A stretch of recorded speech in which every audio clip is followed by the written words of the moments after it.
Kia ora mai whānau, welcome back to another session of information leading up to the election as we close in on the last couple of days. It's important, I think, that people know about our policy plank, and it's pretty straightforward. There's three parts to it, but they're crucial. I mean, you'd understand that whānau is at the heart of all of our policies, and we're talking about things that there should be never ever a point in time when our tamariki is subjected to violence, and we've got to take a stand on that. It is about whānau taking a lead. But more importantly, it is the whole notion about us taking control of our own destiny. In that regard, most of the policy lines in this particular section are about you and I, tino rangatiratanga mana motuhake, taking responsibility for ourselves as whānau, marae and hapu. So one of the first priorities, of course, is that we'd ask Te Puni Kōkiri to focus really very much on employment outcomes rather than being a policy line. That's good, but we really need employment at this point in time, and that will be pretty much where we're heading.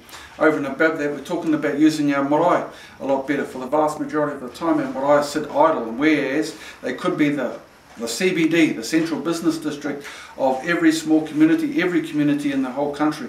That's why we want to start picking that sort of thing up. We're asking every Māori organisation to provide 2 jobs for every for rangatahi. That is, there's about 6,000 Māori organisations.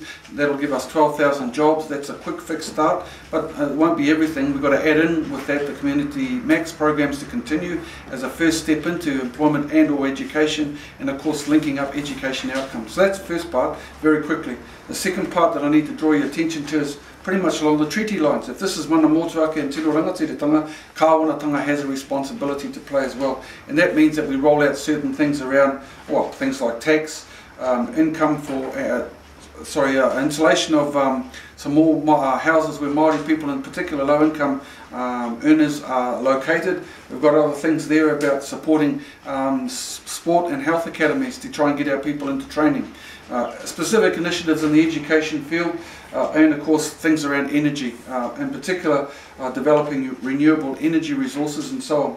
The last part is basically this part here, Te Tiriti o Waitangi, which is talking about the bridge between tino rangatiratanga and kāwanatanga. And in this particular part, we're talking about fulfilling the obligation to complete the constitutional review, but more importantly, things like making sure that any person at age 18 is automatically on the Māori roll, and they have the ability to opt out. That's a very quick overview of what we're talking about in our policy plan. You can find the rest on our policy link through the Māori Party website, and there will be all of the details. Suffice to say, we are all about whānau, we're all about the responsibilities of kāwanatanga coming to the fore, and Te Tiriti o Waitangi is talking about encouraging us to have active involvement in all sorts of things that are associated with our people. Nō reira, koe nei nā kōrero o tēnei wā, hei te wā.